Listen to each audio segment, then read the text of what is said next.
day usa ka pari nga giimbita og blessing.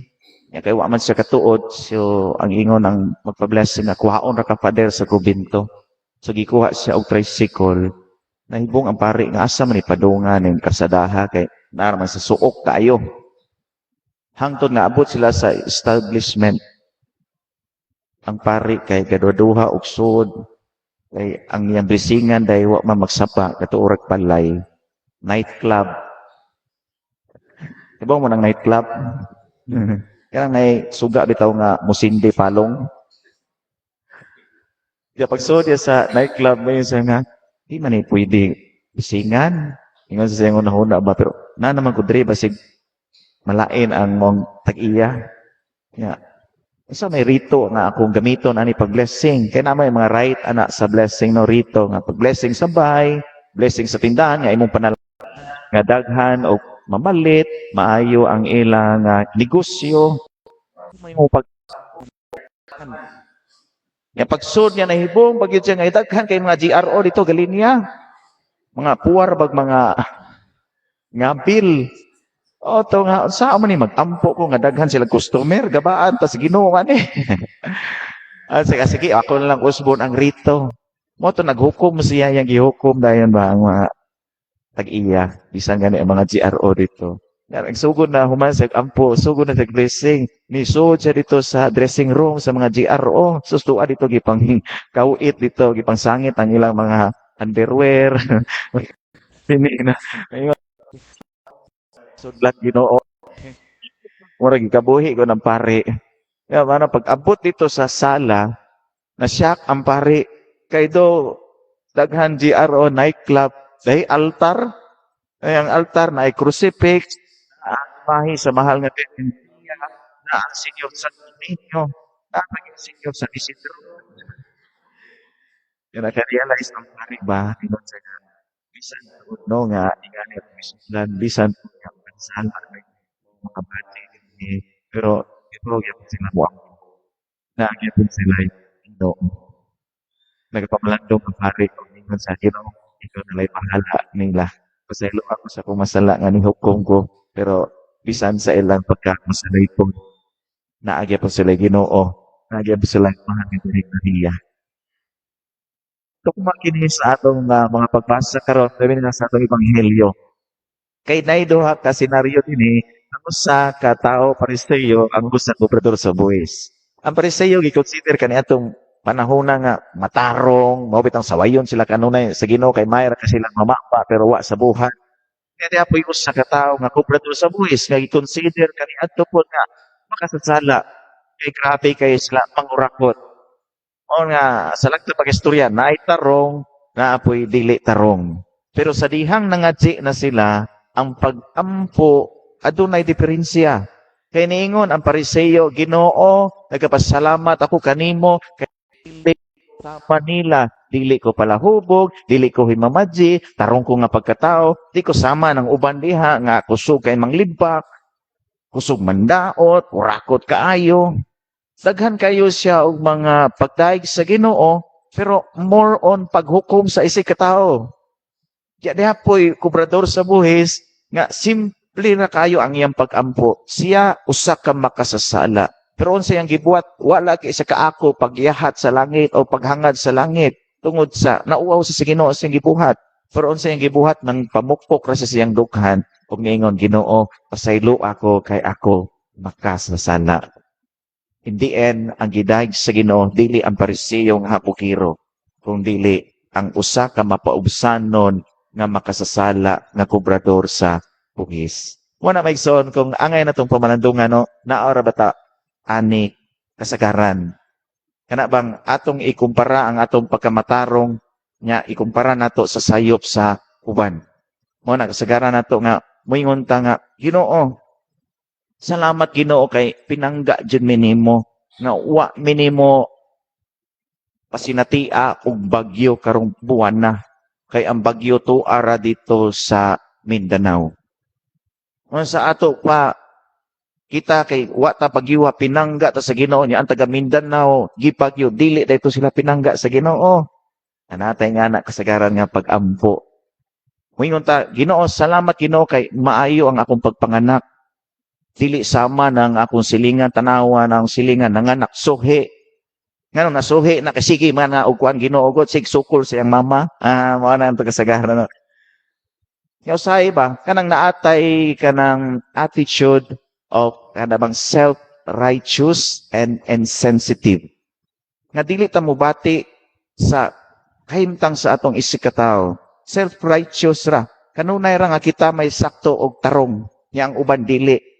Namtay nga ni kasagaran, no? Ingani kasagaran ang atong pation. Labi na pananglitan karon na ikaw usa ka inahan. Nalipay ka kay nakapasar ang imong anak og board exam.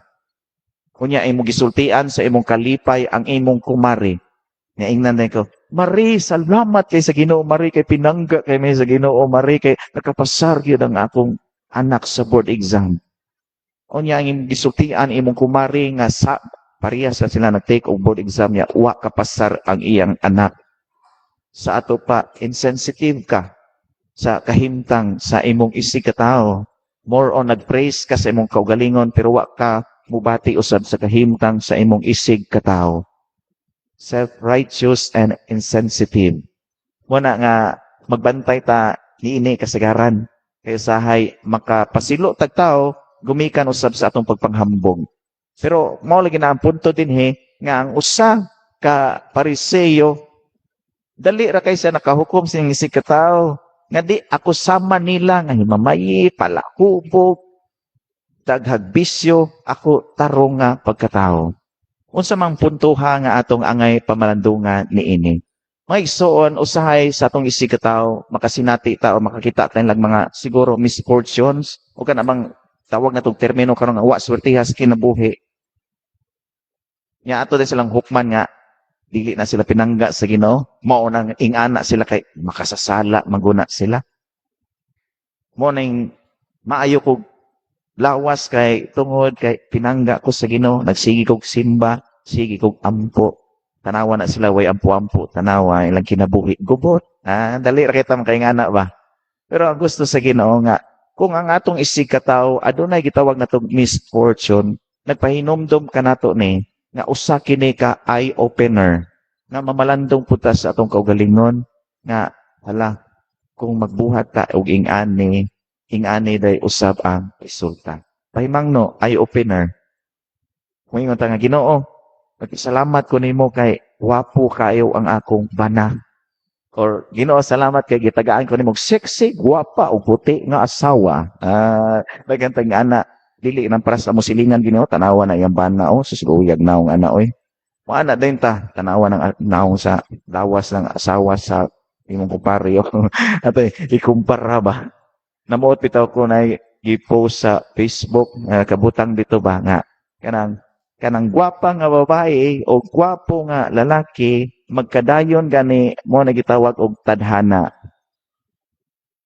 Kung ang lalaki maot og naong nya ang babae gwapa kaayo nya nagminyo sila mao nay tawag og diskarte. Kaya ba mo diskarte ang lalaki? Pero ibali po nato kung ang babae maot kay og naong nya ang lalaki gwapo kaayo na nagminyo sila ang sa may tawag ana gilumay. Gilumay ang lalaki. Pero ikaw, gwapa kay ka nga babae, nya gwapo pud ka nga lalaki, nya dato kaayo mong duha, nya wa ka maminyo kay pilian kaayo mo, unsa may tawag ana, gapa.